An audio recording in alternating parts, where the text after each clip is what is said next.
Hukum gerak Newton adalah bagian dari fisika, suatu subjek yang sering dipandang abstrak dan sulit.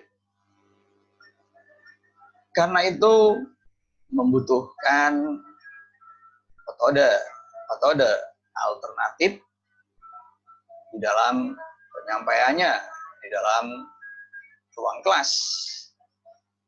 Nah, pendekatan alternatif yang akan disampaikan di sini adalah transendensi hukum Newton, khususnya hukum Newton pertama. Yang dimaksud dengan transendensi atau spiritualisasi adalah mengaitkan subjek fisika, dalam kasus ini adalah hukum pertama Newton, dengan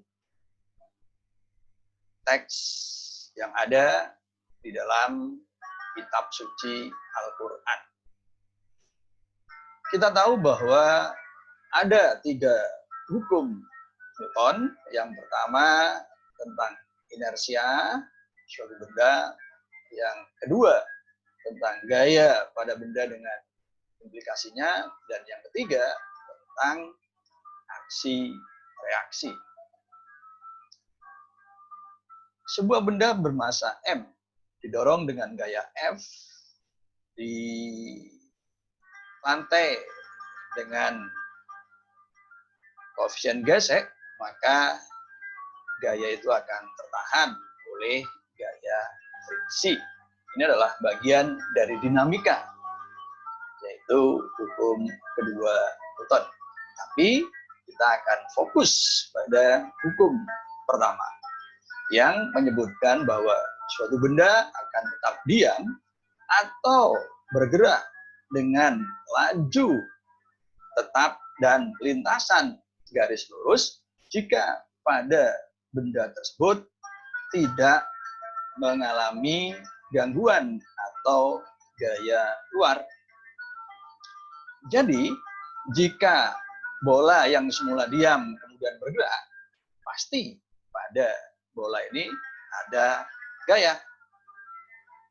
Demikian juga dengan orang yang naik skateboard kemudian terjatuh dan terhenti, maka pada orang ini juga terdapat gaya luar yang menahannya.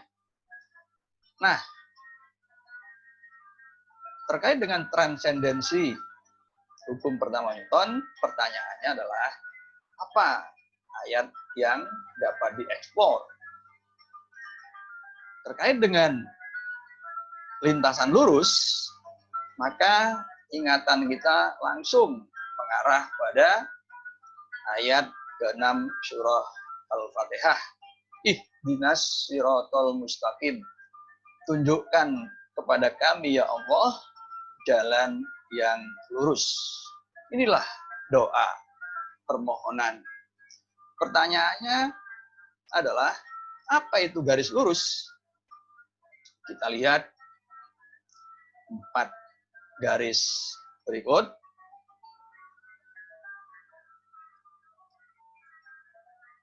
Dari keempat garis ini kita tahu yang dimaksud garis lurus adalah garis ketiga.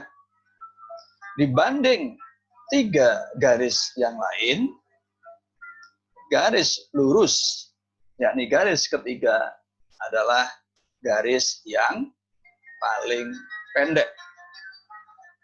Artinya, orang yang berdoa, ihdinas siratal mustaqim, tunjukkan kami pada jalan yang lurus, itu identik dengan mengatakan, posisikan hamba denganmu ya Allah dalam posisi yang paling dekat.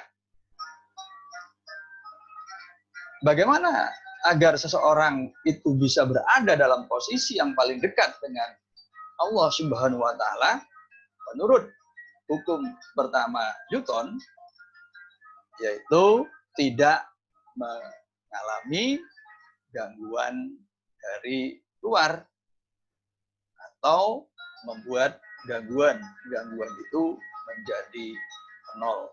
Inilah orang yang berada di jalan lurus atau posisi paling dekat dengan Allah Subhanahu wa Ta'ala.